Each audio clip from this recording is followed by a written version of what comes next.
একটা ডানা ঝাপটানোর আওয়াজ পাওয়ার সঙ্গে সঙ্গে মাথার উপরের দিকে তাকিয়ে দেখল ভবানী। কালো অন্ধকার আকাশে ভালো করে কোনো কিছু দেখা যায় না, তবু কেমন যেন আলো আঁধারিতে অল্প অল্প চোখ শুয়ে এসেছিল ভবানী। সে দেখতে পেল সেই কালো ছায়াটা আকাশের এক প্রান্ত থেকে অপর প্রান্ত পর্যন্ত ছুটে গিয়ে আবার যেন ফিরে এলো। ভবানী কি যেন একটা ভাবছিল, তার সঙ্গে সঙ্গে এমন একটা ব্যাপার দেখে আর মনে হলো হরিসাধু ঠিকই বলেছিল, আধার রাতেই আমাদের এই রত্নপুরের গ্রামের আকাশে এমন দৃশ্য দেখা যায়। কিন্তু কিন্তু ওই কালো ছায়াটা কিসের? ভালো করে এ ব্যাপারটা দেখার জন্য ভবানী জঙ্গলের দিকটায় এগিয়ে গেল। গ্রামের পথ ছেড়ে জঙ্গলে যেতেই সঙ্গে সঙ্গে তার মনে হলো যেন কালো মতো একটা ছায়া কোথা থেকে নেমে এসে ওই জঙ্গলের ভেতরে ঢুকে গেল। জঙ্গলের ভেতরের দিকে কালো ছায়াটা গিয়ে নামলো বলে মনে হলো না, কিন্তু ওখানে তো কিছু থাকার কথা নয়। এমন সময় ভবানীর মনে হলো যেন জঙ্গলের দিক থেকে একসঙ্গে কাদের যেন শব্দ ভেসে আসছে, যেন একসঙ্গে অনেকে অদ্ভুতভাবে চিৎকার করে উঠছে। ভবানীর বুকের ভেতরটা কেমন যেন ধুক ধুক করতে থাকে। জঙ্গলের ভেতরে একবার গিয়ে দেখবে নাকি তার বদলে গ্রামের দিকে ফিরে যাবে। হরি সাধুর কথা শুনে যে এমন একটা বিপদের মধ্যে তাকে পড়তে হবে, সে কথা বোধহয় ভবানী নিজেও ভাবতে পারেনি। এমন সময় বিশাল শব্দ করে যেন জঙ্গলের দিক থেকে কালো সেই ছায়াটা ছুটে এলো ভবানীর দিকে। ভবানীর মাথার ওপর দিয়ে যাওয়ার সময় একবার সে যেন স্পষ্টভাবে দেখতে পেল জিনিসটাকে। কালো মস্ত বড় বাদুড়ের মতো দেখতে, তার দুটো চোখ যেন ভবানীর দিকেই তাকিয়ে দেখছে। ভয়ে আতঙ্কে ভবানী প্রায় চিৎকার করে উঠতে যাবে, এমন সময় সেই কালো বাদুড়ের মতো জিনিসটার মুখের ভেতরে কি যেন একটা অদ্ভুত দেখা গেল। ভবানী আর সামলাতে না পেরে ছুটতে লাগলো গ্রামের দিকে। তখন সে দেখলো সেই জঙ্গলের ভেতর থেকে যেন অনেকগুলো সেই কালো কালো ছায়ার মতো কি যেন উড়ে উড়ে আসছে বাইরের দিকে।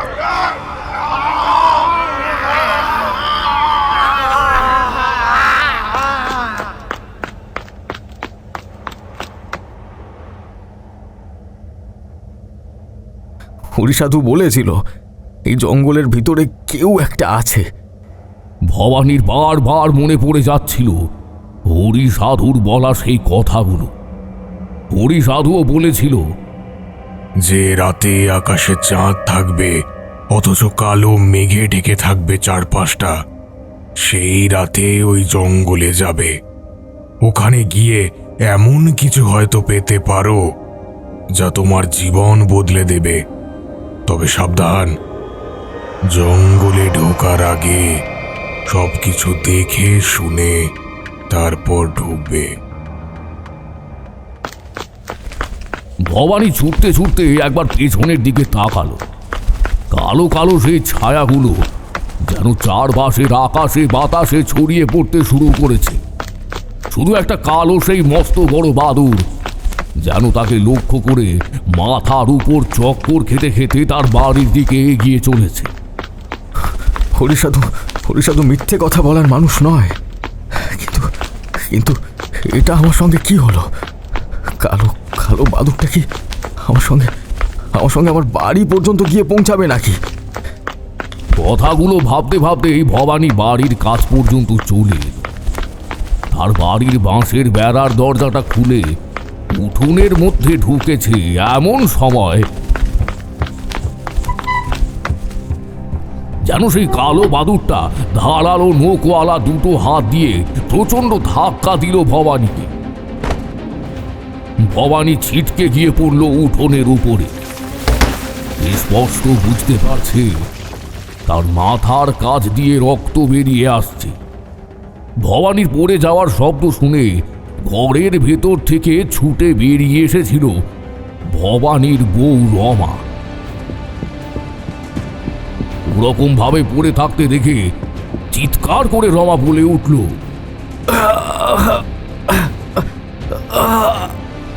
এ কি হলো তোমার? বলেছিলাম এমন রাতে ঘর থেকে বাইরে বেরোতে না, কিন্তু তুমি তো আমার কথা শুনবে না। দেখলে তো কি হলো। রমা দুপা এগিয়ে এসে ভবানীকে তুলতে যাবে এমন সময় বাড়ির উঠোনের মাথার উপরে সেই কালো বাদুরটাকে চক্কর খেতে দেখে সে কেমন যেন ভয় পেয়ে গেল। বাদুরটা এতটা উপরে যে ভালো করে দেখা যায় না। রমা বলল, মাথার ওপরে ওটা কি করে বেড়াচ্ছে? এত বড় বাদুর আমি তো এর আগে কোনোদিন কখনো দেখিনি। মাটিতে পড়ে থাকা ভবানী ততক্ষণে উঠে বসেছে। দু হাতে মাথার ওপরটা চেপে ধরে আস্তে আস্তে বলল,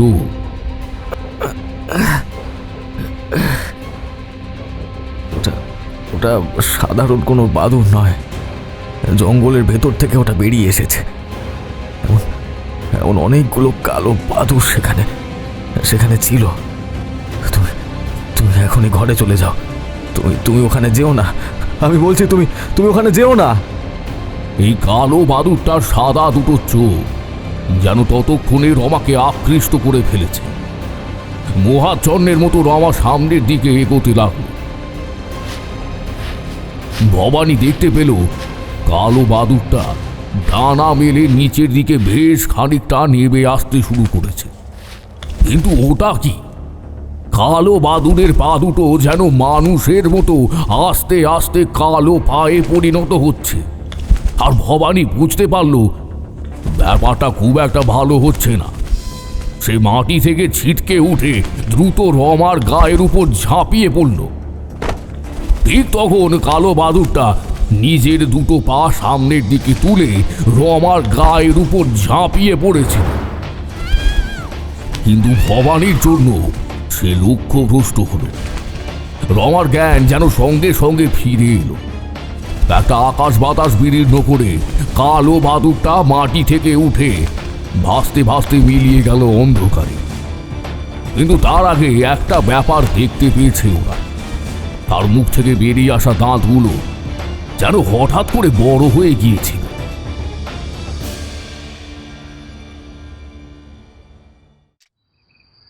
কালো বাদুর যে কত ভয়ঙ্কর জিনিস এ কথা তোমরা খুব ভালো করে না বললে বুঝবে না। অতি ভয়ঙ্কর জিনিস এই বাদুর। বিশেষ করে তন্ত্রমন্ত্র সাধনায় কালো বাদুরকে নানা সময় এমনভাবে কাজে লাগানো হয়েছে যে তোমরা তা কোনোদিন শোনোনি। আচ্ছা ঠাকুরমশাই, বলি কালো বাদুর মানে গাছে ঝুলে থাকে যেগুলো আর মাঝে মাঝে মাথার উপর দিয়ে উড়ে চলে যায়, সেই বাদুরের কথা বলছেন কি? হ্যাঁ, সেই বাদুরের কথাই বলছি। কিন্তু মাথার উপর থেকে রাতের অন্ধকারে বাদুর চলে যাওয়া কিন্তু মোটেই শুভ লক্ষণ নয়, বুঝলে? তোমরা এইসব ব্যাপার বুঝতে পারবে পরে। তবে শহরে বাদুর এখন খুব একটা দেখা যায় না। দেখা যেত গ্রামের দিকে আমাদের সময়। আমাদের গ্রামের একেবারে দক্ষিণের দিকে একটা বাদুর ঝোলা গাছ ছিল। সে গাছে এভাবে যে কোনো সময় গেলেই দেখতে পাবে বাদুর ঝুলে রয়েছে। আচ্ছা, আপনি যে কথাটা বলছিলেন, মানে ওই কালো বাদুরকে মাঝে মাঝে তন্ত্রমন্ত্রের সাহায্যে এক বিশেষ কাজে লাগানো হয়, সেটা কি? হ্যাঁ, আমি যেটা তোমাদের বলছিলাম, এই বাদুর নিয়ে কিন্তু অনেক তন্ত্র প্রক্রিয়া আছে। তার মধ্যে এক হলো এই বাদুরকে তন্ত্রমন্ত্রের সাহায্যে রূপান্তর করা হয় একটি বিশেষ জিনিসে। তারপরে তারানাথের মুখে কথাগুলো শুনে আমি আর কিশোরী চুপ করে বসে রইলাম। বাদুর নিয়ে যে আজ একটা গল্প শুরু হতে চলেছে সে কথা বেশ ভালোই বুঝতে পারছিলাম। সকালে যখন কিশোরী আর আমি তারানাথের বাড়িতে আসার জন্য বেরিয়ে পড়েছিলাম তখন কিন্তু ব্যাপারটা অন্যরকম ছিল। আকাশে সকাল সকাল কালো মেঘ জমেছে আর শিরশির করে হাওয়া দিচ্ছে। কিশোরীর মেষ বাড়িতে এসে ঢুকতেই বললাম,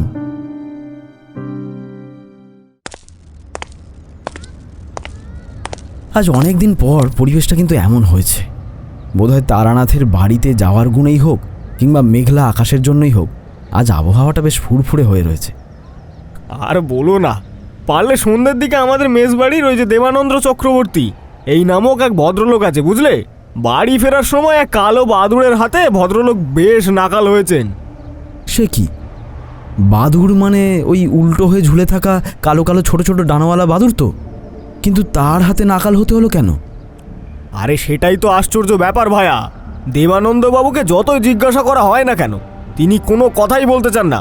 অথচ তিনি নাকি বেশ ভয় পেয়েছিলেন। তার বাড়ি ওই গ্রামের দিকেই।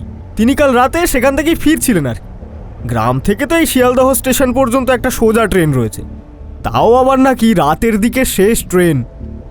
সেটাই এখানে আসতে তার কোনো অসুবিধা হয়নি বলেছেন। আসল সমস্যা তো হয়েছিল সেই অনুষ্ঠান বাড়িতে।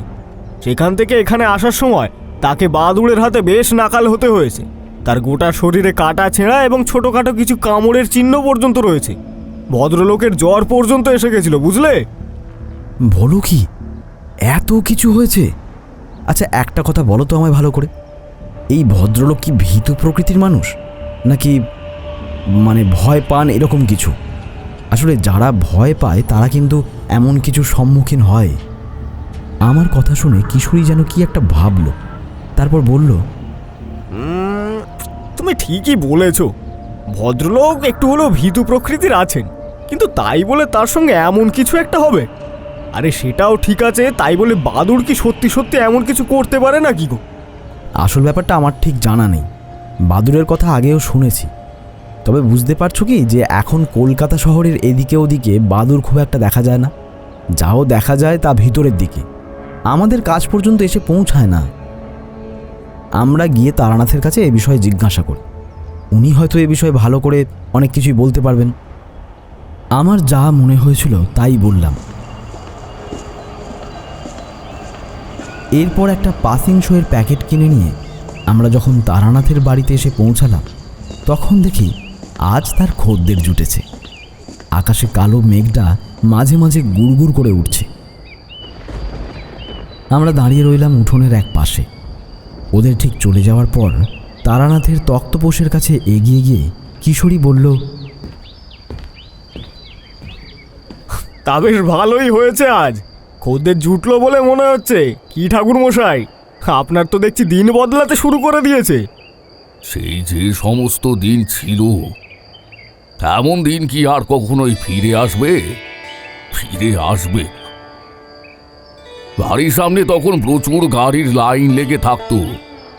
খদ্দেরের অবস্থা এখন কি দেখেছ? তখন খদ্দের আমার সাক্ষাৎ পাওয়ার জন্য বেটি ব্যস্ত হয়ে থাকতো। সে সমস্ত দিনের কথা আমি মনে করতে চাই। আচ্ছা, তখন তো আপনার যাকে বলে একেবারে সুবর্ণ যুগ, জেনে শুনে কারোর কখনো কোনো ক্ষতি করেছেন বলে তো মনে হয় না। আচ্ছা, এমন কখনো হয়েছে যে আপনি জানেন এই কাজটি করলে হয়তো ক্ষতি হবে, তারপরেও আপনি করেছেন? ক্ষমতা তখন ছিল, কাজে লাগাতে গিয়ে অনেকটাই গুইয়ে ফেলেছি। তবে হ্যাঁ, জেনে শুনে কখনো কারোর ক্ষতি আমি করিনি।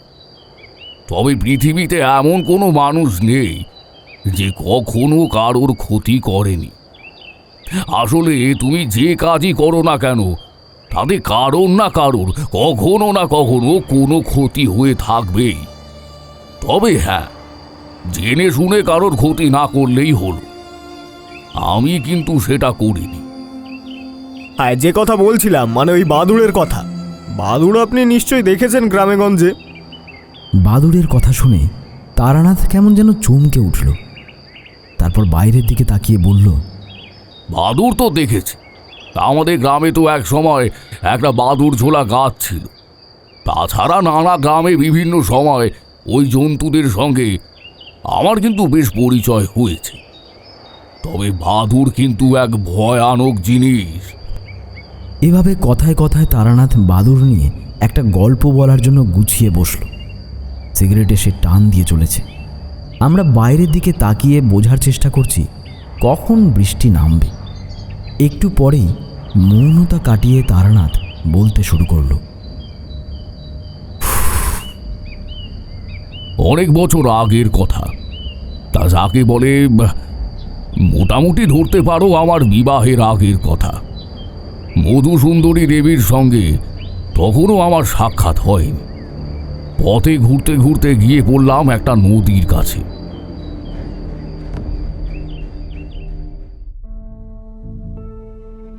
ডান দিকে বাঁদিকে যেদিকেই চোখ যায় সেই নদী বয়ে চলেছে, অর্থাৎ নদীর ওপারে যাওয়া ছাড়া আর কোনো উপায় নেই।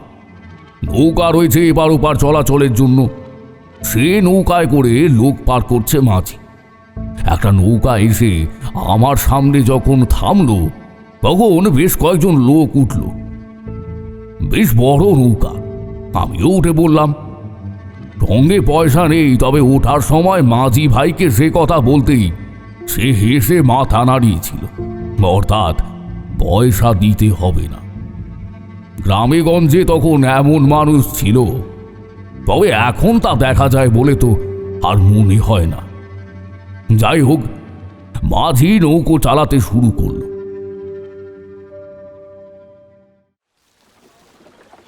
এপার থেকে ওপার বেশ দূরে আমার পাশে বসে রয়েছে ও গ্রামের একটি লোক।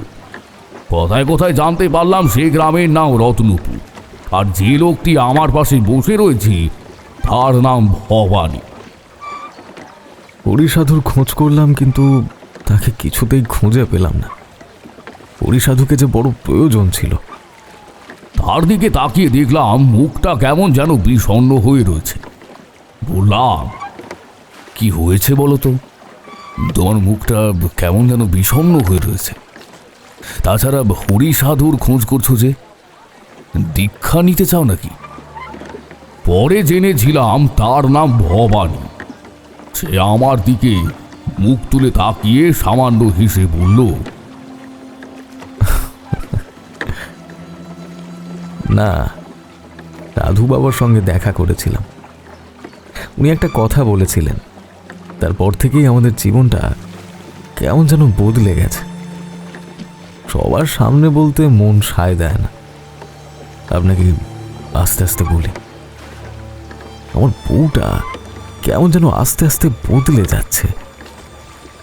আমার বউ নয়, ও যেন একটা পিশাচিনী হয়ে গেছে। তার কথা শুনে চমকে উঠলাম। নিজের বউয়ের ব্যাপারে কেউ এমন কথা বলতে পারে না। নৌকাতে অন্য যাত্রীরা রয়েছে, তারা কেউ হয়তো শুনতে পায়। আমি আর আমার পাশে বসা ভবানী চুপি চুপি কথা বলছিলাম। তাছাড়া আমরা বসেছি মাঝির একদম কাছে। শেষ প্রান্তে মাঝি বসে রয়েছে, সেও মনে হয় কথাটা শুনতে পাই। সে বলল, চিন্তা করছো কেন?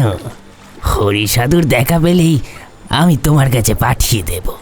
এই পথেই সে ঘুরে বেড়ায়। তবে শুনেছি দূর কোন এক গ্রামে সে গেছে। ভবানীর মুখটা আবার কেমন যেন হয়ে গেছে। আমি বললাম, তুমি আমায় খুলে বলতে পারো ভবানী? তোমার ঠিক কী হয়েছে সেটা যদি একবার আমি শুনি, তাহলে বোধহয় আমি তোমায় সাহায্য করতে পারবো। নৌকা থেকে ওপারে নামি। ওপারেই তো আমার গ্রাম। ওখান থেকে হাঁটতে হাঁটতে আমাদের গ্রামে চলুন। আমাদের গ্রামে কিন্তু দেখার মতো অনেক জায়গা আছে সাধু বাবা। তাছাড়া যে জঙ্গল আছে, সেখানে কত সাধু সন্ন্যাসী এসে ওই জঙ্গলে আশ্রয় নিয়ে সাধনা করে। আর তাছাড়া এই জঙ্গলের মধ্যে আরও অনেক ব্যাপার রয়েছে। বাকি কথাগুলো বলার সময় সে মাথাটা নামিয়ে আনলো। বুঝতে পারলাম সত্যি সত্যি কিছু একটা ব্যাপার আছে, সেটা আমায় জানতে হবে। তখন যাত্রীদের দিকে মন দিলাম। বেশ কয়েকজন রয়েছে। ওপারে নৌকো ভিড়তেই সবাই নেমে গেল।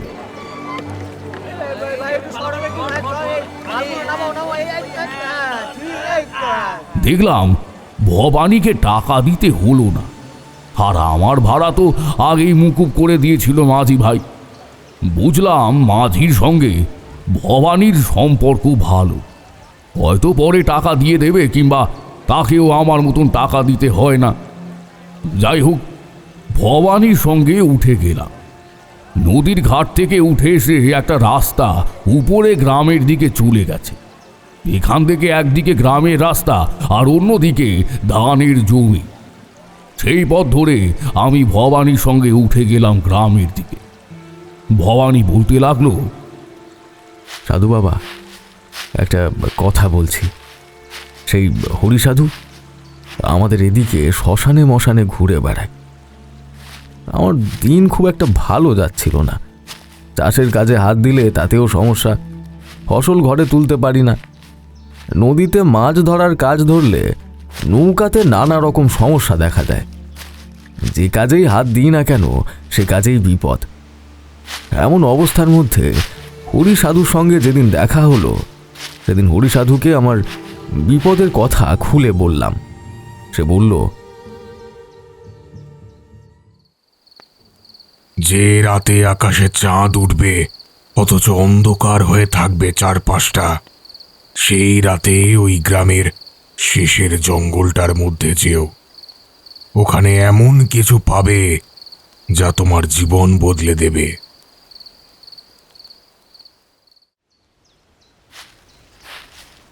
জঙ্গলের মধ্যে একা একা? হরিসাধু আমায় একাই যেতে বলেছিল। সঙ্গে কেউ গেলে তার জন্য নাকি ফল হবে না। আমি গিয়েছিলাম, কিন্তু যাওয়ার পরে যা দেখতে পেলাম তাতে। কি দেখতে পেলে? সেদিন আকাশটা কালো হয়ে রয়েছে। আকাশে চাঁদ থাকলেও চাঁদের আলো ভালোভাবে গ্রামে এসে পড়ছে না। আমি সেই আলো আঁধারির মধ্যে গ্রামের পথ ছেড়ে গিয়ে পৌঁছালাম জঙ্গলের কাছে। তখন চারপাশে কোথাও কিছু নেই, কিন্তু জঙ্গলের মধ্যে প্রবেশ করতেই যেন মনে হলো বুকের ভেতরটা যেন কেমন করে উঠছে। একবার মনে করলাম ফিরে যাই। তারপর মনে হলো যদি কিছু করতে হয় হরিসাধুর কথা শোনা দরকার। তাই ভেবে হঠাৎ করেই জঙ্গলের ভিতরে ঢুকে পড়লুম। মনে করলুম হরিসাধু এখানে আছে। হরিসাধুর নাম ধরে ডাকতে ডাকতে জঙ্গলের আরও ভেতরে ঢুকে গেলাম, কিন্তু সেখানে সে নেই। তার বদলে যেন মনে হলো কেউ একজন একটু দূরে একটা জংলে গাছের তলায় চুপ করে দাঁড়িয়ে আছে, কালো ছায়ার মতো। তাকে দেখে মনে একটু ভরসা করে ডাকলাম, হরিসাধু, আপনি ওখানে দাঁড়িয়ে আছেন? মূর্তিটা কিন্তু কোনো কথা বলল না, যেন আমার কথা সে শুনতে পায়নি। পেছনের দিকে ঘুরে দাঁড়িয়ে রয়েছে। আমি আবার তার শোনার জন্য ভালো করে ডাকলাম, হরিসাধু, কিন্তু এইবারেও সে কোনো কথা বলল না। এদিকে আকাশটা আলো আঁধারি হয়ে রয়েছে, ভালো করে কোনো কিছু দেখা যায় না। গাছের দিকে তাকিয়ে এবার মনে হলো সেখানে কেউ নেই। তার বদলে গাছের উপর দিক দিয়ে একটা ঝটঝট করে শব্দ শুনতে পাচ্ছি। আমি হাঁটতে হাঁটতে সেই গাছের কাছে এসে পড়েছি। উপরের দিকে তাকাবার সঙ্গে সঙ্গে যা দেখতে পেলাম সাধু বাবা, তা দেখে আমার বুকের রক্ত যেন হিম হয়ে গেল। দেখতে পেলাম গাছের উপর থেকে নেমে আসছে একটা মাথা। সেই মাথাটা মানুষের নয়, যেন একটা বাদুড়ের মাথা। সেই মাথাটা যেন অদ্ভুতভাবে আমার দিকে তাকিয়ে আছে। তার মুখের দাঁতগুলো কিন্তু বাদুড়ের মতো নয়। যে লোকটাকে গাছের তলায় দাঁড়িয়ে থাকতে দেখেছিলে, সেই লোকটার কি হলো? আমার কথা শুনে ভবানী যেন একটা দীর্ঘশ্বাস ফেলল। তারপর বলল, লোকটাকে তো আর দেখতে পেলাম না। গাছের উপর এমন একটা বাদুড়ের ভয়ঙ্কর মুখ দেখার পর কি আর সেখানে দাঁড়িয়ে থাকা যায়?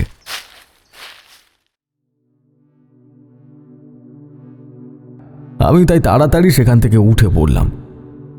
একবার মনে হলো জঙ্গল থেকে ছুটে চলে যাই। তারপরে মনে হলো একটু দূরে কাদের যেন কথা শুনতে পাচ্ছি, একসঙ্গে যেন কারা কথা বলে চলেছে। তাহলে ওই দিকে গিয়েই দেখি। কথাটা ভেবে দ্রুত এগিয়ে গেলাম সেদিকে। গাছের ওপর থেকে সেই বীভৎস বাদুড়ের নেমে আসার শব্দ পেলাম, কিন্তু ভয় পেলাম না।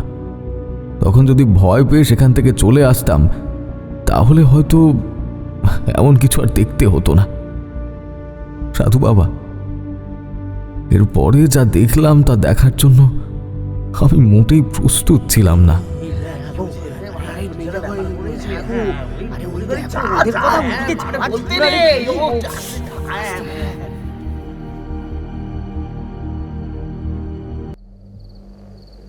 কথাগুলো বলার সময় ভবানীর চোখ যেন কেমন করছিল, মাঝে মাঝে উজ্জ্বল হয়ে ওটা থেমে যাচ্ছিল।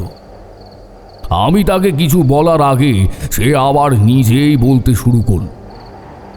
জঙ্গলের ভেতরে ঠিক সেই জায়গাটাতে যখন গেলাম তখন দেখলাম কতগুলো লোক, কালো কালো চেহারা তাদের, অন্ধকারে ভালো করে দেখা যায় না। এক জায়গায় আগুন জ্বলছে, আর সেই আগুনের চারপাশে তারা ঘুরে ঘুরে কি যেন করছে। আমি চিৎকার করে ডাকলাম, বললাম, তোমরা কি করছো এখানে? হরিসাধু আমাকে এখানে আসতে বলেছিল। তোমরা কারা? তারা কিন্তু আমার দিকে পিছন ঘুরে দাঁড়িয়ে আছে। আবার যেন মনে হলো তারা আমার কথা শুনতে পাচ্ছে না, তাই তাড়াতাড়ি এগিয়ে গেলাম তাদের দিকে।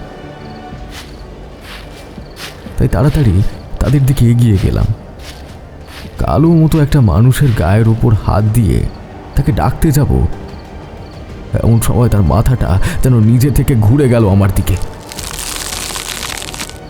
অবাক হয়ে তাকিয়ে দেখলাম যে মানুষের শরীরের উপরে যেন একটা বাদুড়ের মাথা রয়েছে।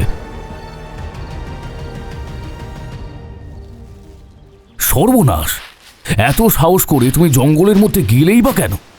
আর সেখানে এত কিছু হওয়ার পরেও সেখান থেকে চলে এলে না?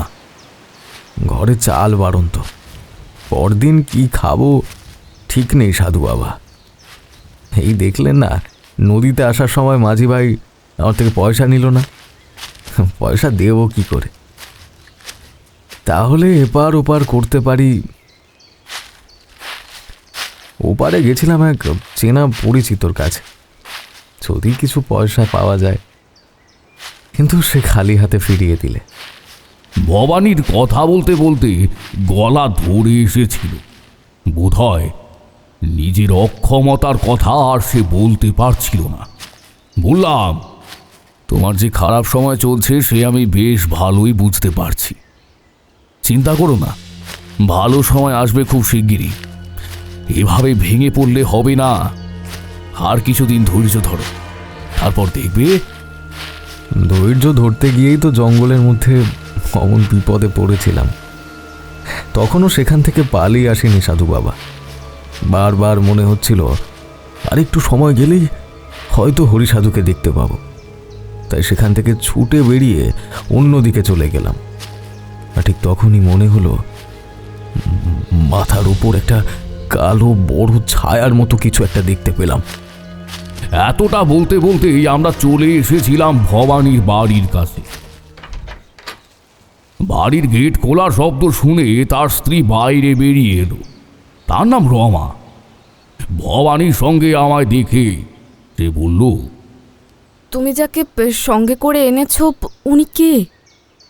ভবানী আমার কানের কাছে আস্তে আস্তে বলল, ঠাকুরমশাই, এইসব কথা বলতে গিয়ে তো আমার বউয়ের কথাই বলা হয়নি। আমার বউয়ের সেদিন রাতে কি যেন হয়েছিল, তারপর থেকে ওর মধ্যে কি একটা পরিবর্তন হয়েছে। এখন দিনের আলোয় কোনো চিন্তা নেই। রমা আমায় নমস্কার করল। তারপর আমরা বাড়িতে গিয়ে ঢুকলাম। রমা রান্নাঘরের কাছে রয়েছে। আমি আর ভবানী ঘরে গিয়ে বসতেই একটা ব্যাপার কিন্তু বুঝতে পারলাম, এই বাড়িতে কিছু একটা হয়েছে। ভবানীর মুখে শুনে আর তার বাড়িতে ঢোকার পর থেকে এমন এক অদ্ভুত অনুভূতি, সব কিছু মিলিয়ে কেমন যেন হতে লাগলো। বললাম, ভবানী, সত্যি করে বলো তো আমায়, তোমার বাড়িতে এমন কিছু একটা সমস্যা রয়েছে যেটা কিন্তু এত সহজে সমাধান করা সম্ভব নয়। আমি জানি সাধু বাবা, ওই সেদিন জঙ্গল থেকে ফিরে আসার সময় একটা মস্ত বড় বাদুড় আমার বাড়ি পর্যন্ত এসেছিল, আর একটু হলে সে আমার বউকে পর্যন্ত নিয়ে চলে যেত, কিন্তু কোনো রকমে আমি তাকে আটকে রেখেছিলাম। ভবানীর মুখে কথাগুলো শুনে কিন্তু সম্পূর্ণ বিশ্বাস করতে পারছিলাম না। কালো রঙের মস্ত বড় বাদুড় কি করে হতে পারে? হয়তো সে ভূত দেখেছে, না হলে কোনো অশরীরী আত্মা অমন রূপ নিয়ে তার কাছে এসেছিল। বললাম, তুমি যে কথা বলছো তা ভেবে বলছো তো? তুমি বলছো জঙ্গলের মধ্যে কালো কালো কতগুলো মানুষ দেখেছো যাদের মাথা বাদুড়ের মতো, আবার মস্ত বড় কোনো একটা বাদুড় তোমার বউকে নিয়ে যাওয়ার চেষ্টা করছিল, কিন্তু সব কিছু তো ঠিকই আছে। তোমার বউয়ের মধ্যে তো কোনো পরিবর্তন হয়নি। এখন তো দিনের আলো রয়েছে, রাত হোক তখন বুঝতে পারবেন। বউ আমায় একবার প্রায় মেরে ফেলতে চেয়েছিল, সেবারে যে কিভাবে আমি বেঁচে গিয়েছি সে কথা আলাদা করে আপনাকে বলতে পারবো না। ভবানীর চোখ মুখের দিকে তাকিয়ে একটা কথা বারবার মনে হচ্ছিল, সে মিথ্যে কথা বলছে বলে তো মনে হয় না। রত্নপুরের জঙ্গলে সত্যি সত্যি তাহলে এমন কিছু আছে নাকি? আর এই হরি সাধুটাই বা কে, সেটাও আমি বুঝতে পারছিলাম। সেদিনটা একরকম ভাবে কেটে গেল। সন্ধে হওয়ার একটু আগে আগে বাড়িতে বারান্দার কাছে বসে আছি, এমন সময় একটা অচেনা গলায় বাইরে থেকে ডাক শুনতে পেলাম। ভবানী, ভবানী, বাড়িতে আছিস নাকি? আরে, এটা যে হরি সাধুর গলা। সাধু বাবা, আপনি বসুন, আমি এক্ষুনি আসছি। একটু পরেই ভবানী যখন বাড়িতে ঢুকলো তখন তার সঙ্গে হরি সাধুও এসেছে, কিন্তু রান্নাঘরের কাছে ছিল রমা। হরি সাধু বাড়িতে ঢোকার সঙ্গে সঙ্গে রান্নাঘরের দিক থেকে একটা বীভৎস কিসের যেন শব্দ শুনতে পেলাম। চিৎকার করে উঠেছে কেউ, আর তার সঙ্গে সঙ্গে রান্নাঘরের ভেতরে কোনো কিছু পড়ে এলোমেলো হয়ে যাওয়ার শব্দটা শুনে ভবানী দৌড়ে গেল। তার সঙ্গে আমি এবং হরি সাধু দুজনেই রান্নাঘরের দরজার কাছে গিয়ে দেখি ঘরের মধ্যে হ্যারিকেনটা পড়ে বোধহয় চুরমার হয়ে গিয়েছে। মাটির ওপর পড়ে রয়েছে ভাতের হাঁড়ি, আর সবকিছু ছড়িয়ে রয়েছে, কিন্তু রমা কোথায় গেল? আমরা কেউ কিছু বুঝে ওঠার আগেই হরি সাধু প্রথমেই আঙুল তুলে দেখালো ঘরের চালের দিকে, আর সেদিকে তাকিয়ে দেখতে পেলাম রমা কখন যে টিকটিকির মতো দেওয়াল চড়ে চালের ওপরে উঠে উল্টো হয়ে ঝুলে রয়েছে। আমাদের দিকে তাকিয়ে আছে সে, তার মুখে একটা অদ্ভুত বীভৎস হাসি ফুটে উঠেছে। তার দাঁতগুলো কেমন যেন লম্বা হয়ে গেছে, দুটো চোখ সাদা ফ্যাকাশে মণিহীন হয়ে গেছে। ব্যাপারটা দেখেই ভবানী চিৎকার করে উঠল। আপনি তো আমার কথা শুনতে চাইছিলেন না সাধু বাবা। আপনার কথা শুনে জঙ্গলের মধ্যে গিয়ে সে যে বিপদ ডেকে এনেছি। আপনি এখন আমায় বাঁচান। বুঝতে পেরেছি, ওই জঙ্গলের গাছের উপরে থাকা বাঁদুরের উপরে তন্ত্রক্রিয়া করে তাকে কেউ কাজে লাগিয়েছে। কিন্তু ওই জঙ্গলের মধ্যে তুমি কবে গিয়েছিলে বলো তো ভবানী? সাধু বাবা, আপনি তো বলেছিলেন সেদিন আকাশে চাঁদ উঠবে, অথচ আকাশ কালো মেঘে ঢাকা ছিল, আর সেখানে গিয়েই তো। এখন এসব কথা বলার সময় নেই। এখন যেভাবেই হোক রমাকে সুস্থ করতে হবে, তারপরে না হয় এসব নিয়ে কথা বলা যাবে। ভবানী, আমি যা বলছি তাই করো। একটা গ্লাসে আমাকে খানিকটা জল এনে দাও তো। হরি সাধু বাড়ির চারপাশে ঘুরে ঘুরে বাড়ি বন্ধন করলেন। আমি গ্লাসে জল নিয়ে মন্ত্র পড়ে রমার গায়ে ছিটিয়ে দেওয়ার একটু পরেই সে যেন ধীরে ধীরে সুস্থ হয়ে গেল। মাটির ওপর ধপ করে এসে পড়তে যেতেই ভবানী তাকে ধরে ফেলল। তারপর ঘরের মধ্যে বিছানায় তাকে শুইয়ে দিয়ে ভবানী বলল, নিজের চোখেই তো দেখলেন সবকিছু। এই এমন ব্যাপার প্রতিদিন হয়। সেদিন রাতে যা হয়েছিল সে কথা তো আপনার কাছে আলাদা করে বলতে পারিনি। তাহলে আমারই ভুল হয়েছে। তোমায় যে সময়ের কথা আমি বলেছিলাম সে সময় ছিল সম্পূর্ণ অন্য। আমি বলেছিলাম পূর্ণিমার রাতে আকাশে মেঘ থাকার পরেও যদি চাঁদের আলো দেখা যায়, সেই রাতে ওই জঙ্গলের পাশে নদীর ধার ঘেঁষে পরীর দল নেমে আসে। আমি নিজের চোখে দেখেছি। যদিও তাদের দেখা পাওয়া সহজ নয়, কিন্তু সেখানে গেলে তোমার এই খারাপ দশা কাটতে পারত বলে আমার মনে হয়েছিল। কিন্তু তুমি ভুল করে চাঁদ আকাশে থাকা অবস্থায় কালো আধার রাতে গিয়েছিলে। আর যাদের তুমি দেখতে পেয়েছো তারা ভালো কিছু নয়। ভালো কিছু নয় মানে?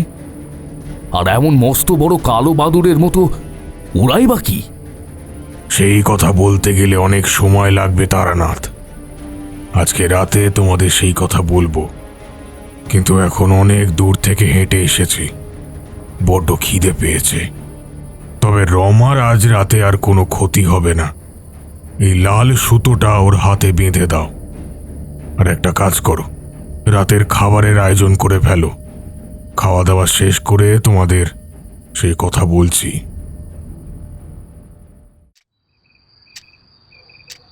একটানা এতটা কথা বলে তারানাথ চুপ করতেই আমি আর কিশোরী অপেক্ষা করলাম কিছুক্ষণ।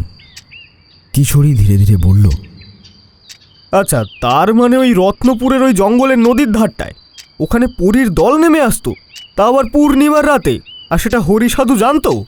আচ্ছা, এই হরিসাধু মানে আপনার মতোই ছিল নাকি নাকি আপনার চেয়ে উচ্চ স্তরের কোনো সাধক ছিলেন? হরি সাধু অনেক কিছু জানতো। তাছাড়া তার বয়স ছিল আমার চেয়ে বেশি। আমি যেমন কোনো সাধনাতেই কখনো ভালোভাবে সিদ্ধি লাভ করতে পারিনি, হরি সাধু কিন্তু সিদ্ধি লাভ করেছিল। সব সাধনা থেকে শুরু করে মারণ উচাটন, এমনকি অনেক নিম্ন স্তরের সাধনাও তার কণ্ঠস্থ ছিল। তবে সে মানুষের খারাপ কাজে কখনো এই সমস্ত ব্যবহার করত না। এটাই ছিল তার সবচেয়ে বড় গুণ। কিন্তু ভবানী এবং তার স্ত্রী যে বিপদে পড়েছিল, সেই বিপদ থেকে তাদের বাঁচাবার কোনো উপায় আপনারা বার করতে পেরেছিলেন? আর সত্যি কথা বলতে তাদের সমস্যাটা যে কি হয়েছিল সেটাই তো এখনো বুঝতে পারলাম না আমরা।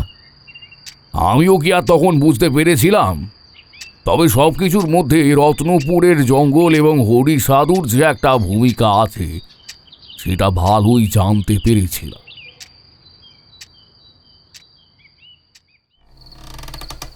রাতের বেলা খাওয়া দাওয়া সেরে যখন আমরা তিনজনে রমার ঘরের দরজার সামনে আগলে বসে পড়লাম, তখন ভবানী বলল, আমার কোনো কিছুই ভালো লাগছে না। ও হরি সাধু, এই সাধু বাবা আমার সঙ্গে এসেছেন। সাধু বাবার নাম তারানাথ। আমার এই সমস্যার কথা শুনে উনি সাহায্য করতে এসেছেন এখানে।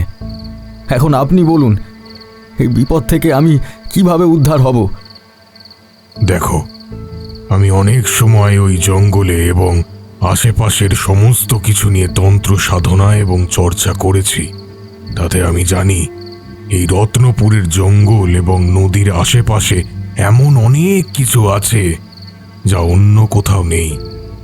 তোমরা যাদের দেখা পেয়েছ তারা হলো এমন নিম্ন স্তরেরই কোনো প্রাণী, আর তাদের মধ্যে কোনোভাবে কেউ রমার উপরে প্রভাব ফেলেছে। প্রথম যেদিন আমি ওদের দেখেছিলাম তখন আমার বয়স কমই ছিল। আপনি নিজে ওদের দেখেছিলেন? হ্যাঁ, তখন সবে মাত্র আমি সাধনার পথে নেমেছি। আমাদের বাড়ি এখান থেকে অনেক দূরে। ঘুরতে ঘুরতে এক সাধুর সন্ধানে এসে ওই রত্নপুরের জঙ্গলে আস্তানা বেঁধেছি। সেদিন রাতে আকাশটা কালো মেঘে ঢেকে গেছে। কি করব বুঝতে না পেরে একটা গাছের উপর উঠে বসে রয়েছি। অনেক রাতের দিকে মনে হলো কারা যেন নিচ থেকে হেঁটে যাচ্ছে। আমি ভাবলাম সাধু সন্ত হতে পারে, রাতের বেলা অনেকেই জঙ্গলে আসে যায়। আমি কিন্তু গাছের ওপরে চুপ করে বসে রইলাম। এক সময় আমি দেখলাম একটু দূরে এক জায়গায় আগুন জ্বলছে, আর তার আশেপাশে কালো কালো মতো কারা যেন আগুন পোহাচ্ছে, মাঝে মাঝে উঠে ঘুরে বেড়াচ্ছে। আসলে কি করছে তা ভালো করে বোঝা যাচ্ছে না। গাছ থেকে নিচের দিকে নামতে যাব এমন সময় দেখতে পেলাম একটি মেয়ে মানুষ যেন কোথা থেকে হেঁটে হেঁটে আসছে। আমি ভাবলাম এত রাতে মেয়ে মানুষ, তাও আবার একা। কিন্তু মেয়ে মানুষটাকে দেখে বোঝা গেল সে প্রকৃতিস্থ নয়। রমা যেমন অপ্রকৃতিস্থভাবে ব্যবহার করছে ঠিক তেমন। আচ্ছা তারানাথ, অমাবস্যা আজ থেকে আর কতদিন পরে? হরি সাধুর কথায় আমি হিসেব করে বললাম, আজ থেকে 6 দিন পরে অমাবস্যা পড়েছে।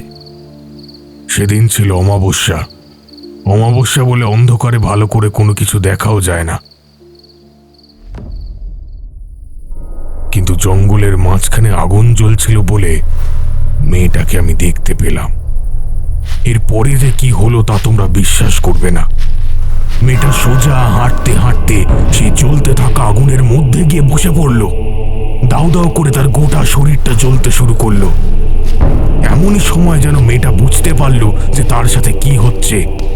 সে কি প্রচন্ড চিৎকার করে উঠল, আগুন থেকে ঝাঁপিয়ে নিচের দিকে নামবার চেষ্টা করতে থাকলো। কিন্তু সেই কালো কালো ছায়াগুলো যেন শক্ত শক্ত হাত দিয়ে তাকে আগুনের মধ্যে চেপে ধরে রয়েছে। মেয়েটা কোনোভাবেই তাদের হাত ছাড়িয়ে আগুন থেকে বেরোতে পারছে না।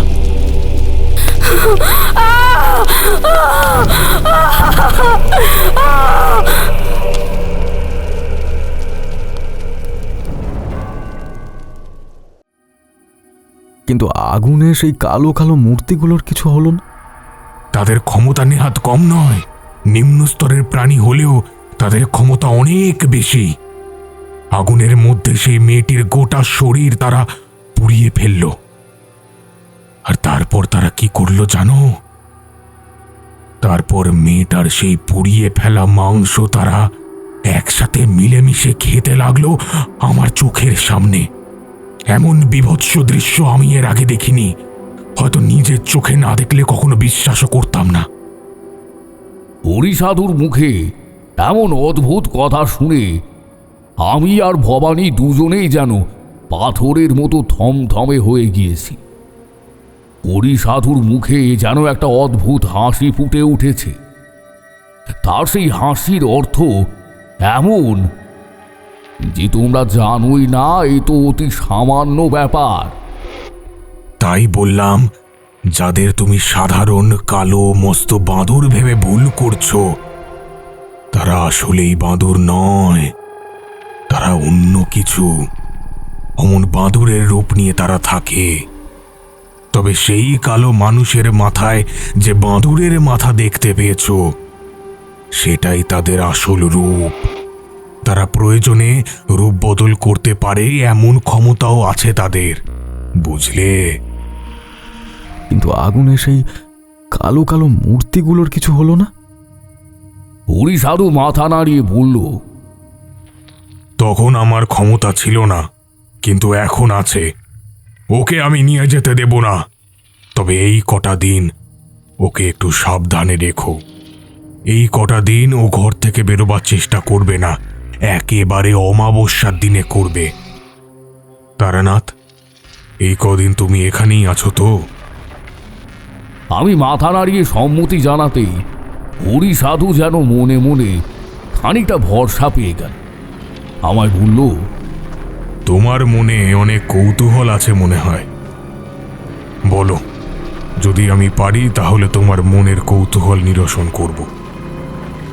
আমি মৃদু হেসে বললাম, যে কথা আমাদের শোনালেন তাই আমাদের কাছে যথেষ্ট ছিল। ওই জঙ্গলে যদি সত্যি সত্যি এমন কিছু থাকে তাহলে তার হাত থেকে রমাকে বাঁচানোই হবে আমাদের প্রধান উদ্দেশ্য। কিন্তু আপনি ভবানীকে জঙ্গলে না যেতে বললেই বোধহয় ভালো করতেন, তাহলে এমন কিছু আর হতো না। এইটাই তো ভুল হয়েছে। ভবানী যখন আমার কাছে এসেছিল তখন তার খারাপ সময় চলছিল। পরীদের দেখা যদি সে একবার পেত তাহলে তার আর কোনো সমস্যাই থাকতো না। কিন্তু তাই বলে যে এমন কিছু একটা হবে সেটা আমি কি করে বুঝবো? হরিসাধু ভবানীর কাছে ক্ষমা চাইল। সহজে কিন্তু কোনো সাধু সন্ত কারোর কাছে ক্ষমা চায় না। বুঝতে পারলাম হরিসাধু হলো আলাদা রকমের মানুষ, আর তার কথায় আমি আরো কৌতূহলী হয়েছি। ওই জঙ্গল, তারপর সেই মস্ত বড় বাদুড়ের মতো জিনিসটা, এই সব কিছু নিয়ে মনের মধ্যে কৌতূহল বেড়েই চলেছিল। মনে মনে স্থির করলাম সমস্ত কিছুর শেষ দেখে তারপরে এখান থেকে যাব। তবে তখনও জানতাম না এমন কিছু অদ্ভুত ব্যাপার আমাদের জন্য অপেক্ষা করে চলেছে। তখনও বাইরে কালো হয়ে আসা আকাশে বৃষ্টি নেমেছিল। ঝিরঝির করে পড়তে থাকা বৃষ্টিটা কখন যেন বেড়ে উঠেছে বুঝতে পারিনি। জানালা থেকে বৃষ্টির ঝাপটা আসতে শুরু করেছিল। আমরা তবুও কৌতূহলী হয়ে গল্পটা শুনে চলেছি, আর তারানাথ বলে চলেছে। রত্নপুর গ্রামটা নেহাত ছোট নয়, বড় গ্রাম। হরিসাধু আর আমি একসঙ্গে রইলাম ভবানীর বাড়িতে। আমরা মাঝে মাঝে যাই, আর মাঝে মাঝে দুজনে মিলে এখানে ওখানে ঘুরে বেড়াই। এমনই হরিসাধুর সঙ্গে কথা বলতে বলতে অনেক কিছুই শুনলাম। দক্ষিণের জঙ্গল জায়গাটা এখনো জঙ্গল হয়ে থাকলেও আগে ছিল অন্য এক জায়গা। এক সময় ওখানে নাকি অনেক তন্ত্রমন্ত্র সাধকদের বাস ছিল। তারা নানা সময়ে নানাভাবে তন্ত্র সাধনা করে বিভিন্ন কিছু আহ্বান করত। তাদের মধ্যে অনেক কিছু হয়তো সেখানে রয়ে গেছে। সাধকরা চলে গেলেও তারা সেখানেই রয়ে গেছে। অকারণেই নদীর ঘাটের কাছে যেমন বিশেষ বিশেষ সময় নেমে আসে শয়তানের দল। ভবানীর ভাগ্য খারাপ ছিল, তাই সে অমন খারাপ সময়ে জঙ্গলে গিয়ে ঢুকেছিল। অমাবস্যার দুদিন আগে আমি আর হরিসাধু মিলে পাশের গ্রামে গিয়ে পৌঁছলাম। এই হলো বসন্তপুর। বসন্তপুরের কাছে এক পুরনো তান্ত্রিকের বাস। আর অনেক বয়স হয়েছে, সে নড়াচড়া পর্যন্ত করতে পারে না। হরিসাধুও সেখানে যেতে যেতে আমায় বলল, যার কাছে এখন আমরা যাচ্ছি সে হলো আমাদের এই এলাকার মধ্যে সবচেয়ে বড় সাধক, বুঝলে? একসময় এমন কিছু নেই যে সে তা করেনি, কিন্তু পরে এক দুর্ঘটনায় তার শরীরটা এমন হয়ে গেছে সে এখন বিছানাতেই শুয়ে থাকে, নড়াচড়া করতে পারে না। কিন্তু তবুও তার ক্ষমতা এখনো কম নয়। তান্ত্রিকের নাম গোসাইচরণ। আমাদের সমস্ত কথা শুনে সে কোনো মতে বলল, ওগুলো অতি ভয়ানক জিনিস। ওর হাত থেকে আজ পর্যন্ত কেউ কখনো নিস্তার পায়নি। এমনিতেও কিছু করবে না, কিন্তু রাত হলেই যাকে নিয়ে যেতে চায় তার মধ্যে ওর একটা অংশ এসে ঢুকবে। তারপরে সে যেভাবেই হোক সবাইকে ভয় দেখাবে, আর অমাবস্যার দিন ঠিক নিজে থেকেই চলে যাবে। অমাবস্যার দিন যদি দেহবন্ধন করে কিংবা গৃহবন্ধনের মাধ্যমেও ওই মেয়েটিকে আটকে রাখার চেষ্টা করা হয়, তাহলে ওই দিনে সেসব আর কোনো কাজে আসবে না। এখন তাকে আটকে রাখতে পারবে, এখন সে বাইরে যাওয়ার চেষ্টা করবে না, কিন্তু অমাবস্যার দিন কোনোভাবেই তাকে আটকানো যাবে না। যতই আটকাবে ততই সে নিজের ক্ষতি করার চেষ্টা করবে। কিন্তু আমি যা দেখেছিলাম তা কি সত্যি গোসাইতান্ত্রিক? মানে এই যে মেয়েটির নিজেকে পুড়িয়ে দিয়ে ওই কালো কালো মানুষগুলোর খাদ্যে পরিণত হয়েছিল, সেগুলো কি তাহলে সব সত্যি? এগুলো অতি জটিল ব্যাপার। একবার ওদের নজর যে শরীরের উপরে পড়ে, তার মধ্যে এক বীজ তৈরি হয়ে যায়। সেই বীজের জন্য রাতের অন্ধকারে সেই শিকার অদ্ভুত ব্যবহার করে। যখন সে আগুনে পুড়ে যায়, তার সেই বীজ পুড়ে যায়, আর তার জন্যই সে ওদের খাদ্যে পরিণত হয়। একবার যদি আগুনের কাছ পর্যন্ত মেয়েটা পৌঁছে যায়, তাহলে সেখান থেকে তাকে ফিরিয়ে আনা কিন্তু খুবই কঠিন। তবে তোমরা একটা কাজ করতে পারো। গোসাইতান্ত্রিকের কথায় আমি আর হরি সাধু চমকে উঠলাম। কিছুই করা যাবে না বলার পরেও সে আমাদের কোন পথের কথা বলছে? মন দিয়ে ওনার সমস্ত কথা শুনে চললাম আমি। কিন্তু সেই সময় হরি সাধুও বলল, কিন্তু এই পথটা তো অত সহজ নয়। আমি আর তারানাথ মিলে এই কাজটা করতে পারবো বলে আপনার মনে হয়?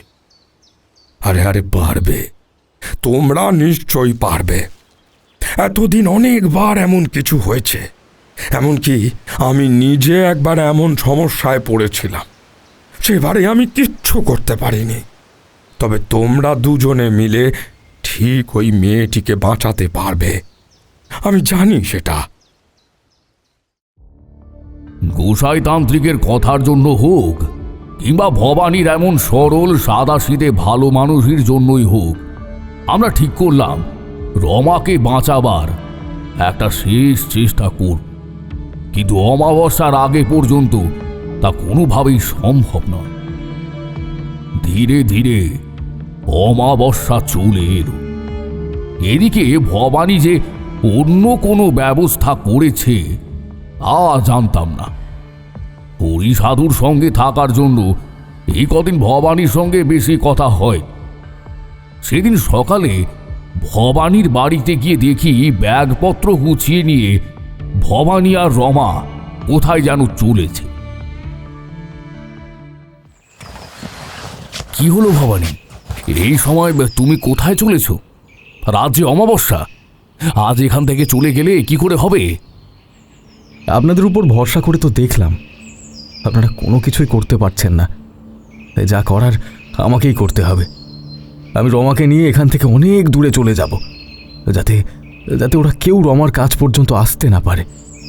কাল রাতে যে কি হয়েছে তা শুনলে আপনারা এমন কথা বলতেন না। সকাল থেকে বলে চলেছে কাল রাতে কি হয়েছে, কিন্তু আমায় তো কোনো কথাই বলল না। আমি যদি কিছু করে থাকি তাতে আমার মনে থাকবে না?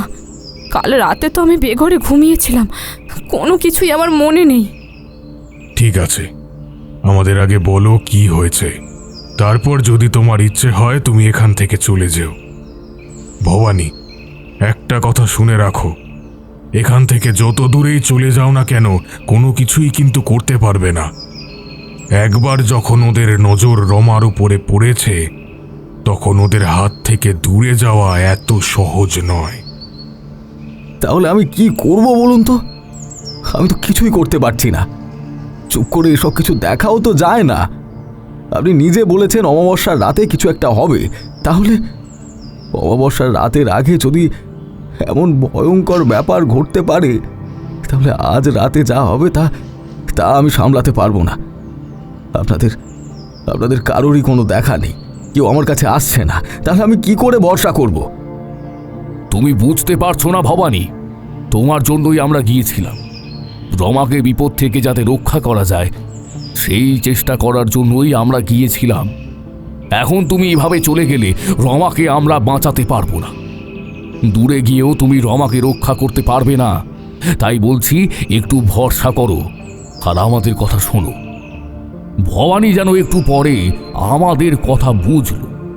রমাকে রান্নার জন্য পাঠিয়ে দিয়ে আমরা তিনজনে মিলে বেরিয়ে পড়লাম গ্রামের পথে।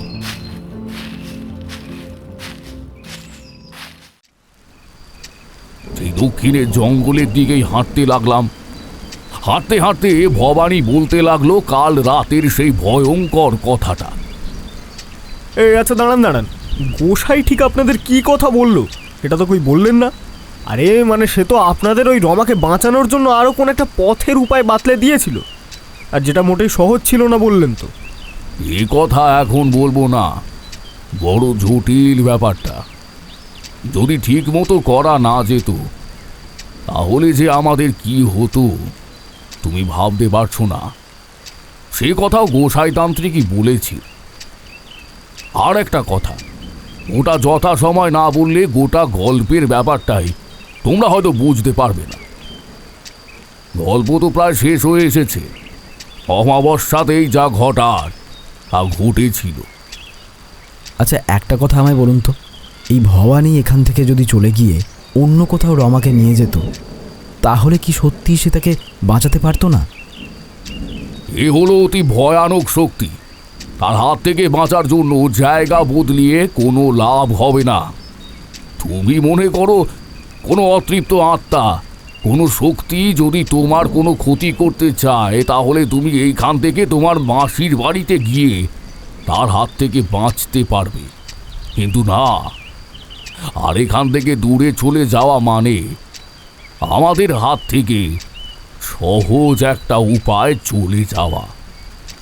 কিন্তু ভবানী বলল আগের রাতে কিছু একটা ঘটেছিল, সেটা কি?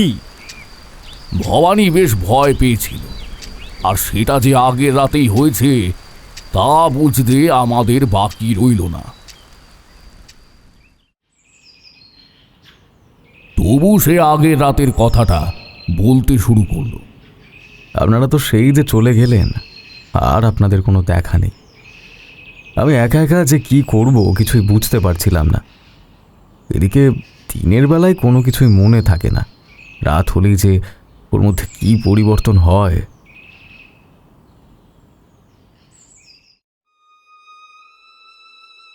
তবে কাল সন্ধে পর্যন্ত তেমন কিছু হলো না। রাতে রান্নাবান্না করে খাওয়া দাওয়া শেষ করে আমরা বেশ ভালোভাবে ঘুমোতে গেল। রাতের বেলা হঠাৎ করে যখন ঘুমটা ভাঙল, তখন দেখি বিছানাতে রমা নেই। আমি তো চমকে উঠলাম। বুকের ভেতর যেন সব রক্ত জল হয়ে গেছে। তাহলে কি রমা ঘর ছেড়েই চলে গেল? কথাটা ভেবে বিছানা থেকে উঠে তাড়াতাড়ি বাইরে বেরিয়ে গেলাম। ঘরের দরজাটা খোলা। বারান্দা দিয়ে উঠোনের দিকে এগোতে যাব, এমন সময় মনে হলো বাড়ির পেছন দিক থেকে কি যেন একটা শব্দ শুনতে পাচ্ছি। আর একটু এগিয়ে গিয়ে বাড়ির পেছনের দিকে যেতে বুঝতে পারলাম বাড়ির পেছনের দিকের ওই জঙ্গল মতো জায়গাটায় বেশ কয়েকদিন ধরে বাদুড়ের উৎপাতের শব্দ শুনেছিলাম। আমি আরও দুপা এগিয়ে গেলাম। আকাশে চাঁদের আলো একদম নেই। বুঝতেই পারছেন, অমাবস্যার আগের দিন হাতে করে হ্যারিকেনটা নিয়ে এসেছিলাম। শুনলাম শব্দটা আসছে বাড়ির পেছনের এই গাছটার পেছন দিক থেকে। বুকের ভেতরটা ধকধক করছিল। তবু কোনো রকমে হ্যারিকেনটা নিয়ে গাছের দিকে এগিয়ে গেলাম। চারপাশের বাতাসটা যেন থমথমে হয়ে আছে, যেন কেউ আমার দিকে তাকিয়ে দেখছে। সাধু বাবা, ভয় যে একটু একটু হচ্ছিল না, এত বড় মিথ্যে কথা বলার মতো ক্ষমতা আমার নেই।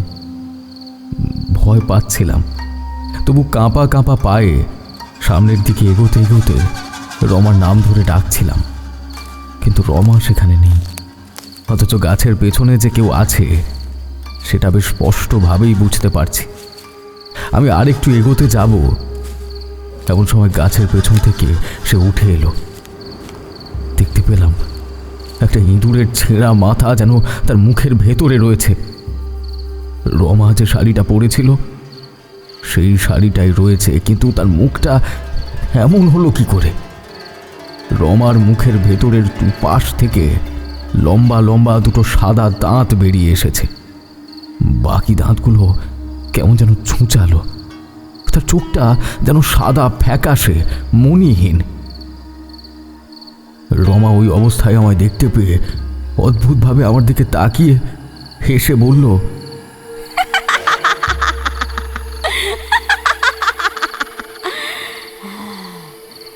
আমায় খুঁজতে এসেছিস? আর খুঁজে পাবি না, আর খুঁজে পাবি না আমায়। চলে যা এখান থেকে, নইলে তোর গাড় মোটকে তোর রক্ত খাবো।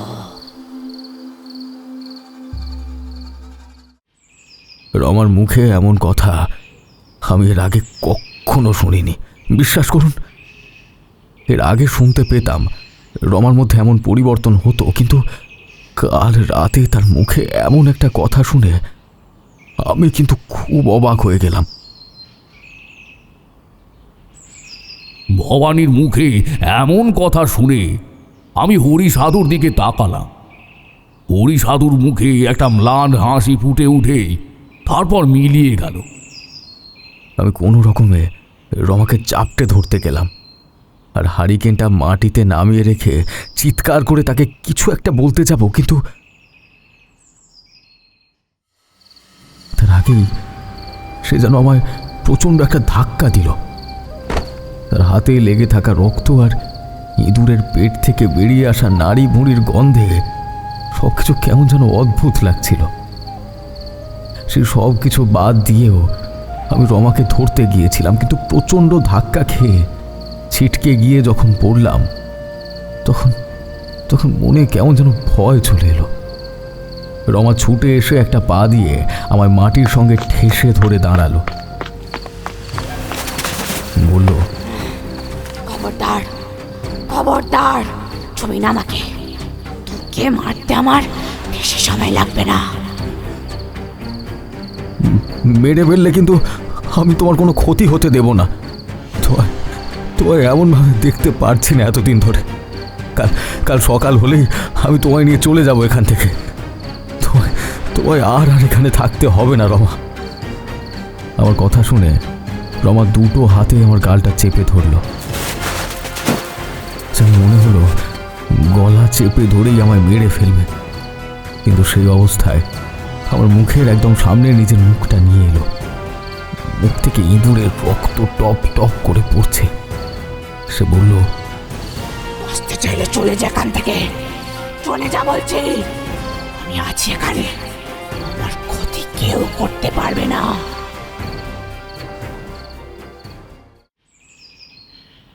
এই কথাটা বলার সময় ভবানী কেমন যেন একবার ইতস্তত করে বলল, একটা কথা আমি কিছুতেই বুঝতে পারলাম না। তাহলে কি ওটা রমা নয়? রমার জায়গায় অন্য কেউ ছিল, যার সঙ্গে আমি কথা বলছিলাম, কিন্তু সেটাই বা হয় কি করে? তুমি চিন্তা করো না ভবানী, আমরা যখন চলে এসেছি তখন রমার কোনো ক্ষতি আমরা হতে দেব না। ওকে রক্ষা করার দায়িত্ব এখন আমাদের। আজকে রাতটা পর্যন্ত তুমি দেখো, আজকে রাতটা পর্যন্ত আমাদের সময় দাও। তারপরে তুমি দেখবে এই অমাবস্যার রাতে রমার গায়ে একটা আঁচড় পর্যন্ত আমরা লাগতে দেব না। হ্যাঁ ভবানী, আমার জন্যই সব কিছু হয়েছে। আমি তো বলেছিলাম, নেহাত তুমি বুঝতে ভুল করেছো সেটা আলাদা কথা, কিন্তু আমি বেঁচে থাকতে রমার কোনো ক্ষতি হতে দেব না। ওই জঙ্গলে রমাকে ওরা ডেকে নিয়ে যাবে ঠিকই, কিন্তু সেখানে আমরাও থাকব। তবে আমাদের সঙ্গে কিন্তু তোমাকেও থাকতে হবে। তুমি না থাকলে কিচ্ছু হবে না। ভবানীর চোখে জল এসেছিল।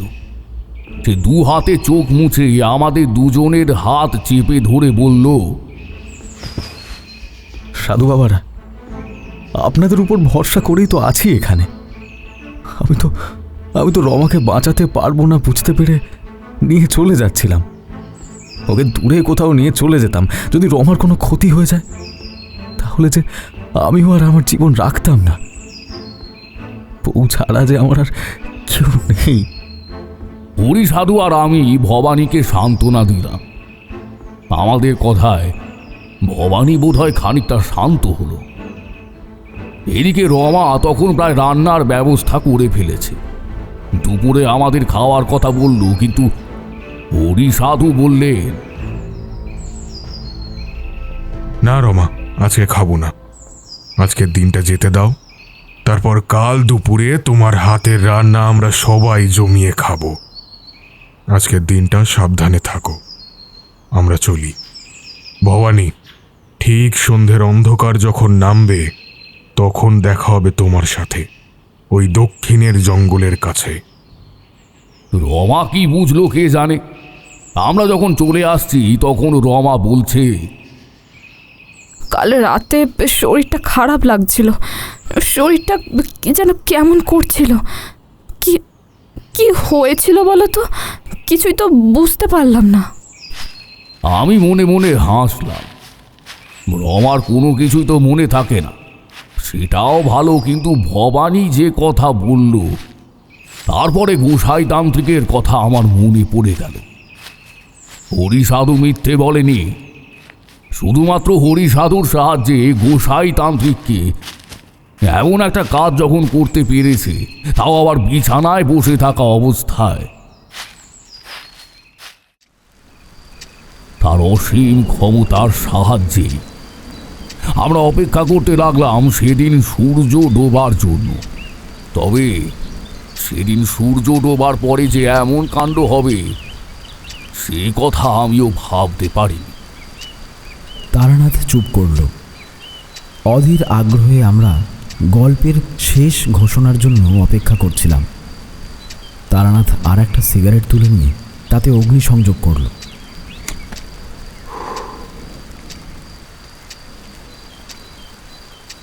বাইরের বৃষ্টিটা আবার কমে এসেছে। মাঝে মাঝে ঝিরঝির করে পড়ছে, আবার মাঝে মাঝে হাওয়াও দিচ্ছে। আমি আর কিশোরী কোনো কথা বলছি না। তারানাথও আমাদের মুখের দিকে তাকিয়ে হেসে উঠে বলল, অমাবস্যার রাতে যে কিছু একটা হয়েছিল তা তো বুঝতেই পারছো। গল্প প্রায় শেষ হয়ে এসেছে, তবে শেষ পর্যন্ত কিন্তু ভবানী এবং রমা দুজনকে একসঙ্গে বাঁচাতে পারিনি। এই কথার জন্য আমরা মোটেই প্রস্তুত ছিলাম না। তারানাথ এমনভাবে মাঝে মাঝে টুকরো টুকরো কথা বলে আমাদের কৌতূহল এভাবেই বাড়িয়ে দেয়। কিশোরী বলল, আহা, আপনি বলুন না ঠাকুর মশাই, তারপরে কি হয়েছিল বলুন। আমরা শোনার জন্য অপেক্ষা করে রয়েছি। আর গোসাই তান্ত্রিক ঠিক কি করেছিল, সেটাই তো বুঝতে পারলাম না। তারানাথ আবার হাসল। তারপর সিগারেটে বেশ কয়েকটা টান দিয়ে বলতে শুরু করলো অমাবস্যার রাতের কথা। কথা মতো আমি আর হরিসাধু সেখান থেকে তখনের মতো চলে এলাম। দক্ষিণের সেই জঙ্গলের কাছে আমাদের দেখা হওয়ার কথা। আমি আর হরিসাধু সময় মতো সেখানেই চলে গিয়েছি, কিন্তু ভবানীর দেখা নেই। এক সময় হরিসাধু বিব্রত হয়ে বলল, তারানাথ, তুমি এখানে অপেক্ষা করো, আমি গিয়ে দেখে আসি ভবানীর কি হলো। তাছাড়া যদি এই সময়ের মধ্যে কোনোভাবে আমাকে এই পথে আসতে দেখে থাকো, তাহলে কি করতে হবে তুমি জানো। গোসাই তান্ত্রিক যে কথা বলেছিল তাতে কি সত্যি সত্যি কাজ হবে? মানে আজ পর্যন্ত কোনোভাবে ওদের আটকানো যায়নি, তাহলে এইবারে আটকানো যাবে কি? চেষ্টা আমাদের করতেই হবে তারানাথ। চেষ্টা না করে হাল ছেড়ে দিলে চলবে না। তুমি তো জানো এই সব কিছু আমার জন্যই হয়েছে। হ্যাঁ, ইচ্ছাকৃতভাবে না হলেও অনিচ্ছাকৃতভাবেও তো আমার জন্যই হয়েছে। আমি এই উপায়টা ছাড়তে পারবো না। হরিসাধুর কথা শুনে সত্যি কেমন যেন অদ্ভুত লাগলো। সত্যিই তো, হরিসাধু যদি তাকে মরতে দিয়ে দেয় তাহলে সারা জীবন তার মনে একটা গ্লানি থেকেই যাবে যে সে চেষ্টা করেনি। তাই আমি সম্মতি জানাতেই হরিসাধু চলে গেল ভবানীর খোঁজে। আমি দক্ষিণের জঙ্গলের দিকে ঢুকলাম। আজ সকালে একবার এখানে এসেছিলাম হরিসাধুর সঙ্গে। তখনই হরিসাধু জঙ্গলের শেষের দিকে নদীর ধার পর্যন্ত নিয়ে গিয়েছিল আমাকে। নদীর ধারে তাল গাছের গুঁড়ি দিয়ে বাঁধানো একটা ঘাট, সেখানে দাঁড়িয়ে হরি সাধু বলেছিল, ছোটবেলায় এইখানে আমি প্রথমবার পরী দেখেছিলাম। বাবার সঙ্গে এদিকে মাছ ধরতে এসেছিলাম তখন, আর তারপরেই জীবনটা আমার বদলে গিয়েছিল। হরি সাধুর কথা শুনে মনে পড়েছিল ছোটবেলায় কৈখালির মাঠে কাল ভৈরবের দেখা পাওয়া। তারপরই তো আমার জীবনেও বদল এসেছিল। সেক্ষেত্রে হরি সাধুর সঙ্গে আমার পার্থক্য খুব একটা নেই। সাধনায় দীক্ষা লাভের পর অনেকবার মনে হয়েছে বাড়ি ফিরে যাই, কিন্তু যেতে পারিনি। অনেক বছর পর যখন একবার গিয়েছিলাম, তখন আর আমার পরিবারের কেউই বেঁচে নেই। শুনেছিলাম গ্রামে মহামারী দেখা দিয়েছিল, আর তাতেই সবাই মারা পড়েছে। তারপর আর কখনোই গ্রামে যাইনি। এরপর এইদিকে এসে আস্তানা গাড়ি। রত্নপুর, মোহনপুর, গোবিন্দপুর, নদীর এপাশ ওপাশ সমস্ত গ্রামগুলোই বড্ড ভালো লাগে। এইদিকেই ঘুরে বেড়াই। এইখানে একটা মহা শ্মশান আছে, তোমায় দেখাবো। সেখানেই আমি সাধনা করি। এই জায়গা ছেড়ে অন্য কোথাও যেতে আর ভালো লাগে না। দিনের বেলা হরি সাধুর সঙ্গে বলা কথাগুলো মনে মনে ভাবতে ভাবতে সেই সন্ধ্যের অন্ধকারে জঙ্গলের পথ দিয়ে ভেতরের দিকে এগিয়ে চলেছিলাম। যেই জায়গাটা হরি সাধু দেখিয়েছিল তার কাছাকাছি যাওয়া দরকার। বড় বড় গাছ আছে আশেপাশে কয়েকটা। বেশ খানিকটা এগিয়ে গিয়েছি, এমন সময় পিছনের দিকে খসখসে একটা শব্দ শুনতে পেলাম। তাকিয়ে দেখি একটা গাছের তলায় কে যেন হেঁটে আসছে এদিকে। মনে হলো ভবানী। বললাম, ভবানী, তোমায় খুঁজতেই তো হরি সাধু গেল, তুমি এখানে চলে এসেছো? লোকটা কিন্তু কোনো কথা বলল না। অমাবস্যার মধ্যে ভালো করে কোনো কিছু দেখা যায় না। তার মধ্যে কালো চেহারার লোকটিকে দেখে আমার ভবানী বলেই মনে হয়েছিল, কিন্তু এখন বুঝলাম সে ভবানী নয়। তাহলে কে? এই জঙ্গলের মধ্যে আমি, হরি সাধু আর ভবানী ছাড়া তো অন্য কারো থাকার কথা নয়। এমন সময় লোকটা যেন ডানা মেলে মাটিতে ভর করে উড়ে এলো আমার দিকে। আমি মুহূর্তের জন্য একটা গাছের পাশে সরে যেতেই গাছের উপর দিয়ে সে সরে গেল। তখনই লক্ষ্য করলাম যেখানে আসার জন্য হাঁটছিলাম তার কাছাকাছি আমি চলে এসেছি। আশেপাশে বেশ কয়েকটা বড় বড় গাছ, কতগুলো কালো কালো ছায়া যেন ছড়িয়ে রয়েছে এদিকে ওদিকে। কি করব বুঝতে পারছিলাম না। একটা গাছের তলায় চুপ করে দাঁড়িয়ে হরি সাধুর কথা ভেবে চলেছি। কতক্ষণে আসবে তারা? আমি কিছু করতেই পারি চাইলে, কিন্তু তাতে সমস্যা হতে পারে। হরি সাধু কিংবা গোসাই তান্ত্রিকের সঙ্গে তো এই ব্যাপারে কোনো কথা হয়নি।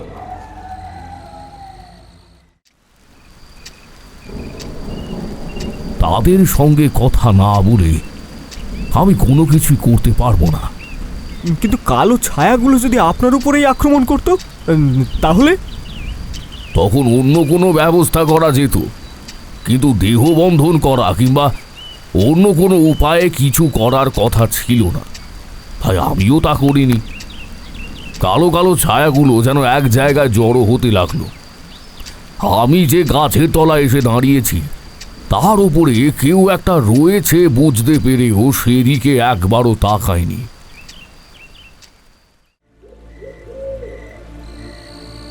শুধু মনে মনে ভাবছিলাম হরি সাধুর বলা কথাগুলো।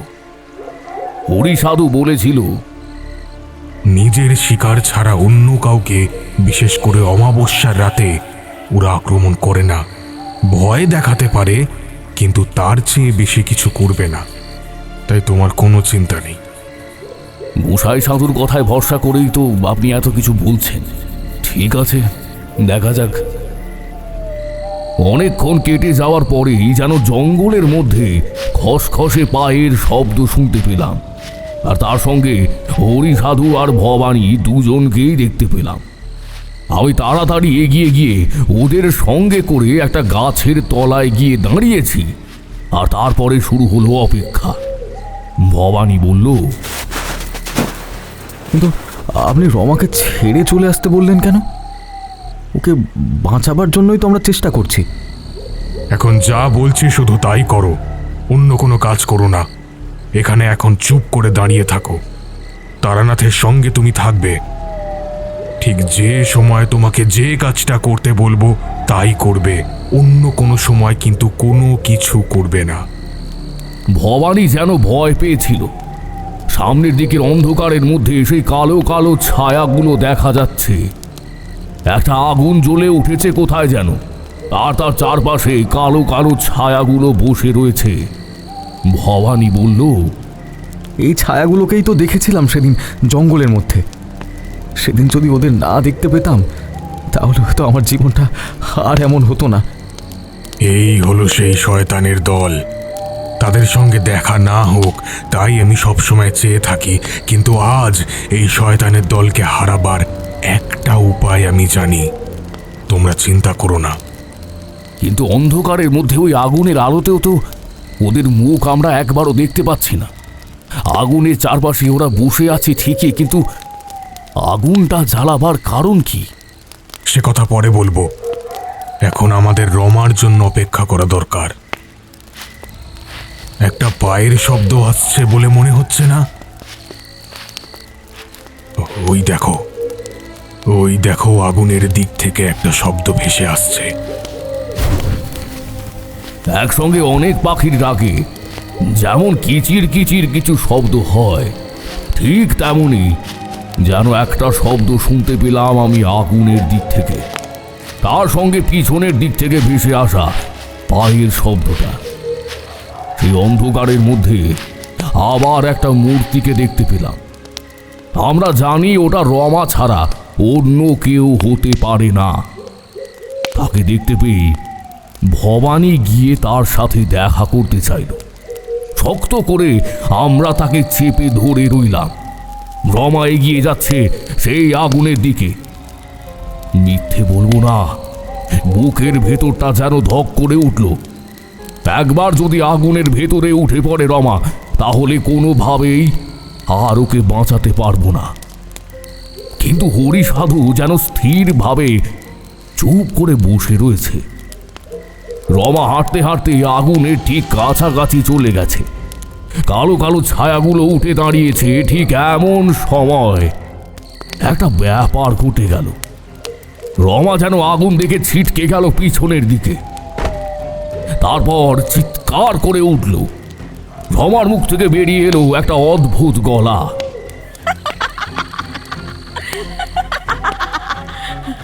আমাকে মারতে চাস? আমাকে মারতে চাস তোরা? আমি কিছুতেই যাব না। কালো ছায়াগুলো উঠে দাঁড়িয়েছিল। তাদের মাথার ওপরে এসে বাদুড়ের মতো অদ্ভুত রকম মাথাগুলো আগুনের আলোতে দেখা যায়। রমা পেছনের দিকে সরে এসেছে। তার দুটো চোখ কেমন যেন সাদাটে হয়ে গেছে। মুখটা অদ্ভুতভাবে হাঁ করা। দুটো হাত সামনের দিকে ঝুলছে। মাথার চুল এলোমেলো। আমি কিছু বলতে যেতেই হরি সাধু বলে উঠল, এইবারে হয়েছে তারানাথ। তোমায় যে কথা বলেছিলাম তাড়াতাড়ি সুযোগ বুঝে গিয়ে ওই আগুনটাকে দপ করে নিভিয়ে দেবে।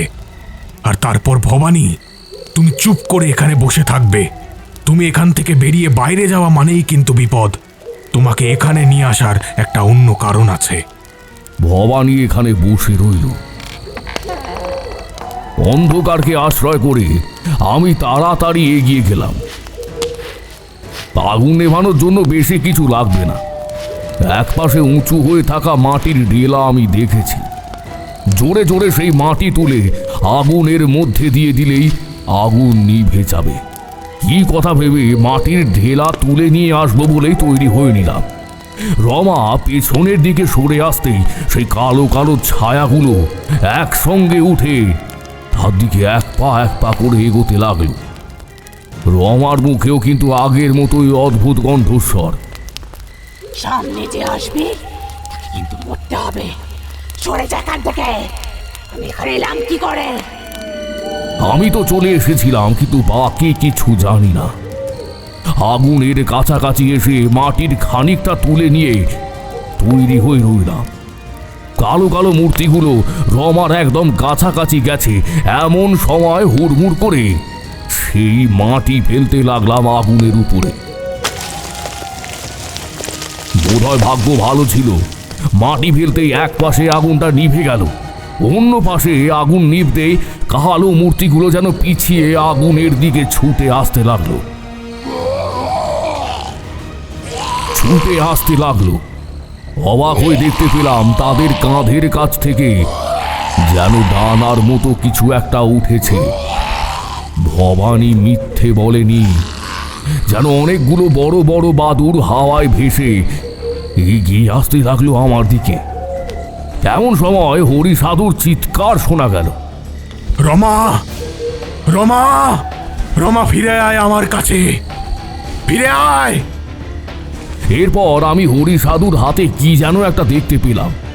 সেটা রমার ঠিক কপালের মাঝখানে চেপে ধরার সঙ্গে সঙ্গে কাটা ছাগলের মতো রমা ছটফট করতে লাগলো, আর তারপরে স্থির হয়ে গেল তার শরীরটা। একটা কালো ছায়া যেন রমার হাঁ করা মুখের ভেতর থেকে বেরিয়ে এলো বাইরে। গোটা ব্যাপারটা এত দ্রুত ঘটে গেল যে আমরা কিছু বুঝেই উঠতে পারলাম না। তার আগে সেই আগুন প্রায় নিভে এসেছে। রমাকে এমন অবস্থায় নিয়ে হরি সাধু তাড়াতাড়ি তাকে সরিয়ে নিয়ে যাচ্ছে।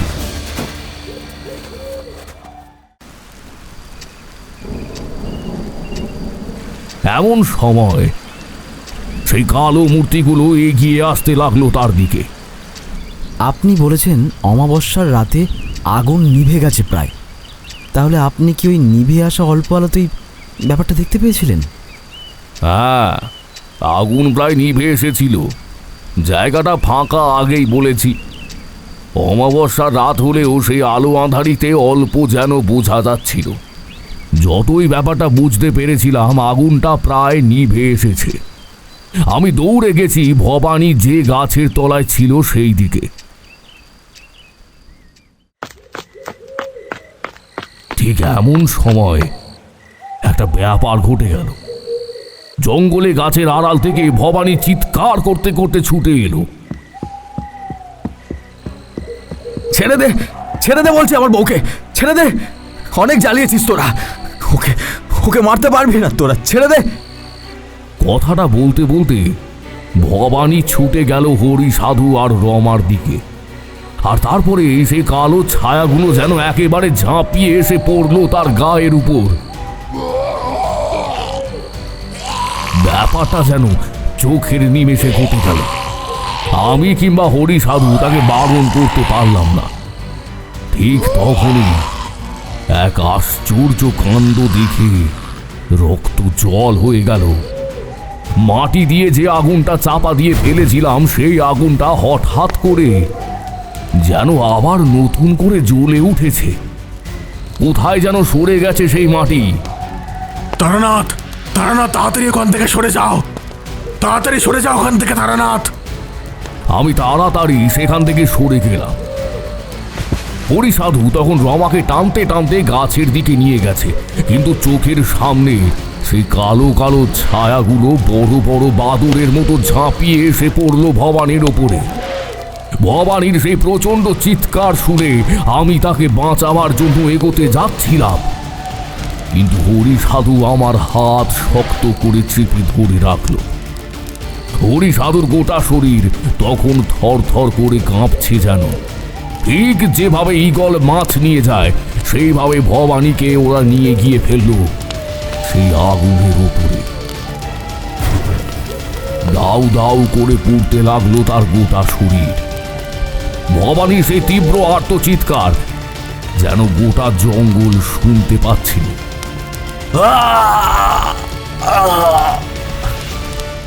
রমা তখন জ্ঞান হারিয়ে ফেলেছে। আমি বললাম, কি সর্বনাশ, আপনি আমায় যেতে দিলেন না কেন? ভবানীকে এমন ভাবে আমাদের চোখের সামনে মরতে হলো। তারানাথ, আমি অনেক কিছুই জানি, আর অনেক কিছু জানি বলেই তোমাকে বলছি। ভবানীর মৃত্যু এইভাবেই ছিল। সেদিন গোসাই তান্ত্রিক আমাদের কি বলেছিল মনে আছে? গোসাই তান্ত্রিকের কথা মনে পড়তেই মনে পড়ল তিনি বলেছিলেন, আসল বিপদ কিন্তু রমার নয়, আসল বিপদ অন্য কারোর। তাকে তোমরা বাঁচাতে পারবে না। রমাকে বাঁচাতে গেলে তাকে বিপদে পড়তেই হবে। তার মানে আপনি জানতেন আজ রাতে রমাকে বাঁচাতে গেলে তার বদলে ভবানীকে মরতে হবে? কিন্তু দুজনকে একসঙ্গে বাঁচানো কি সম্ভব ছিল না? এইভাবে ভবানীকে চোখের সামনে মরতে দেখেও আমরা কিচ্ছু করতে পারলাম না। গাছের তলায় দাঁড়িয়ে তখন আমরা দেখে চলেছি কালো কালো ছায়াগুলো সেই আগুনের চারপাশে ঘুরে চলেছে। ভবানীর আগুনে পড়ে মৃত্যু হয়েছে, সেখান থেকে আর সে বেরোতে পারেনি। তার তুলে আনা সেই পুড়ে যাওয়া শরীরটা কালো কালো ছায়াগুলো যেন বাদুড়ের লম্বা লম্বা দাঁত আর মুখ দিয়ে চিবিয়ে চিবিয়ে খেয়ে চলেছে। রমাকে নিয়ে জঙ্গল থেকে আমরা বেরিয়ে এলাম। আমার কিন্তু বেশ রাগ হচ্ছিল। ভবানীকে এমন ভাবে চোখের সামনে মরতে হবে সে কথা আমি ভাবতে পারিনি। হরি সাধু আমার কাঁধে একটা হাত রেখে বললেন, গোসাই কালকে কিন্তু এই চেষ্টাই করেছিল যাতে ভবানী এবং রমা দুজনকেই একসঙ্গে বাঁচানো যায়। তাই সে রমার মধ্যে দিয়ে পাঠিয়েছিল এক প্রেতকে। সে কথা তুমি আগেই বুঝতে পেরেছিলে। কিন্তু তারপরেও যদি এমন কিছু হয়ে যায় তাহলে আমরা কি করতে পারি বলো তো? ভবানী যদি আমাদের কথা শুনতো তাহলে এমন কিছুই হতো না। হরি সাধু মিথ্যে বলেনি। ভবানী আমাদের কথা শোনেনি। তাকে গাছের তলাতেই বসে থাকতে বলা হয়েছিল, আর সে আমাদের কথা না শুনেই সেখান থেকে সে জোর করে বেরিয়ে এসেছিল। রমাকে সত্যি কথা বলার মতো মনের সাহস আমার ছিল না। তাই সেদিন রমাকে বাড়ি পৌঁছে দিয়ে হরি সাধুকে বিদায় জানিয়ে আমি সেখান থেকে চলে এসেছিলাম। আসার সময় বলেছিলাম, ভবানী যে মারা যাবে সে কথা যদি আমি আগে জানতাম তাহলে হয়তো তাকে বাঁচাবার চেষ্টা আমি করতাম। গোসাই তান্ত্রিকের কথা আমি জানি না। এইভাবে ভবানীর মৃত্যুটা আমি মেনে নিতে পারছি না। কোনো উপায় নিশ্চয়ই ছিল, তাকে ঠিক আমি বাঁচাতাম। আমার কথার উত্তরে হরি সাধু কিন্তু আমায় আর একটা কথাও বলেনি। তার মুখটা যেন কেমন হয়ে গেছে। কথা বলার মতো ক্ষমতা বোধ হয় তার আর অবশিষ্ট ছিল না। আমি সেখান থেকে সোজা চলে গিয়েছিলাম রিটেক। আমি সেখান থেকে চলে এসে সোজা গিয়েছিলাম গোসাই তান্ত্রিকের বাড়ি।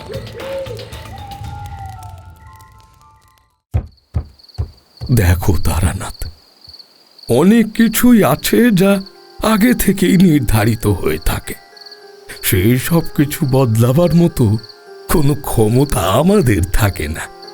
তুমি কিংবা আমি কেউই সেটা করতে পারি না। জঙ্গলে যাদের আমি দেখেছিলাম তারা আসলে কে? জঙ্গলে যাদের তোমরা দেখেছিলে তারা অন্য জগতের এক প্রাণী ছিল, সে কথা সত্যি। তবে তাদের ক্ষমতা কিন্তু কম নয়। ওরা রমাকে নিয়ে যেত, কিন্তু আমি কোনোভাবে রমার মধ্যে প্রেতের চালনা করে তাকে আটকেছিলাম। আর সেই বাধার জন্য মারা পড়ত ভবানী নিজে। সে কথা আমি হরি সাধুকে বলেছিলাম এবং তোমাকেও আকারে ইঙ্গিতে বোঝাবার চেষ্টাও করেছিলাম। হরি সাধু বুঝতে পারলেও তুমি বুঝতে পারোনি। কিন্তু কিন্তু ভবানীকে যদি... কি হলো বলুন? ভবানী যদি কি? ভবানীর মৃত্যু যোগ ছিল সবচেয়ে বেশি। একবার ভেবে দেখো, ভবানী জঙ্গলের মধ্যে গিয়ে ওদের প্রথম দেখেছিল। ভবানীর পিছু নিয়ে সেই কালো বাদুড় তার বাড়ি পর্যন্ত গিয়েছিল। আসলে ভবানীকেই শিকার বানাতে চেয়েছিল ওরা, কিন্তু কোনোভাবে ওদের সামনে রমা চলে আসায় ওরা রমাকে শিকার বানায়। রমার রাশি হালকা ছিল, তাকে খুব সহজেই তারা হস্তগত করতে পারত। গোটা ব্যাপারটাই ছিল বড্ড জটিল। তাই তোমাদের আমি বলেছিলাম যে কোনো একজনের মৃত্যু হবেই, কিন্তু সেই মৃত্যু কার হবে এ কথা আমি নিজেও বুঝতে পারিনি তখন। গোসাই তান্ত্রিকের কথায় অবাক হয়ে গেলাম আমি। তাই তো, কার কখন মৃত্যু হবে সেটা তো বোঝা সম্ভব নয়। ভবানী বা কেন শেষ মুহূর্তে জঙ্গল থেকে বেরিয়েছিল? আমি আর কি করতে পারি? রত্নপুর ছেড়ে সেদিন চলে এসেছিলাম। তারানাথ চুপ করতেই আমরা উঠে পড়লাম। বৃষ্টিটা কমে এসেছে।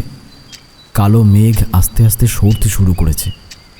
উঠতে উঠতে কিশোরী বলল, তার মানে ঠাকুর মশাই রমাকে বাঁচিয়ে তার মৃত্যুযোগ ভবানীর উপর দিয়ে গিয়েছিল। এই কিন্তু সেই কালো মানুষগুলো, মানে যাদের মাথাগুলো বাদুড়ের মতো, তারা তাদের শিকারটা অমাবস্যার রাতেই নিয়ে যেত কেন? অনেক কিছু আটকানো যায় না, তবে কিন্তু কোনোভাবে তার সামান্য পরিবর্তন করে ফেলা যায়। তাদেরকে আটকাবার মতো শক্তি ছিল না আমাদের। একবার ভেবে দেখো না ওই পরীর কথা। ভেবে দেখো, ওরা হলো এক ধরনের শুভ শক্তি, আর তেমন যদি কোনো শয়তানের দল নেমে আসে, তাদের কি আটকানো অত সহজ? তবে আমার আজও মনে হয় ভবানী নিজের ভুলের জন্যই মরেছিল। সে যদি ওখান থেকে না বেরিয়ে পড়তো তাহলে হয়তো মরতো না। তোমার দেবানন্দ বাবুকে বলো বাদুড় থেকে দূরে থাকতে। সব বাদুড় যে শুধু বাদুড় নয় তা তো এখন বোঝাই যাচ্ছে। আমার কথা শুনে কিশোরী আর তারানাথ দুজনেই হেসে উঠল। আমরা বেরিয়ে গেলাম। পথে নেমে হাঁটতে হাঁটতে কিশোরী বলল,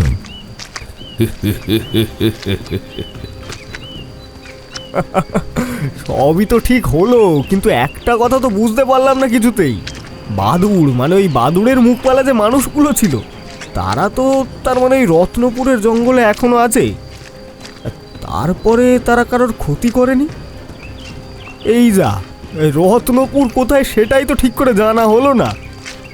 আমি মনে মনে ভাবলাম, থাক না, না জানাই ভালো, সব কথা জানতে নেই। ওই তো ট্রামের শব্দ শোনা যাচ্ছে। যাওয়া যাক, এবার বাড়ির দিকে ফেরা দরকার।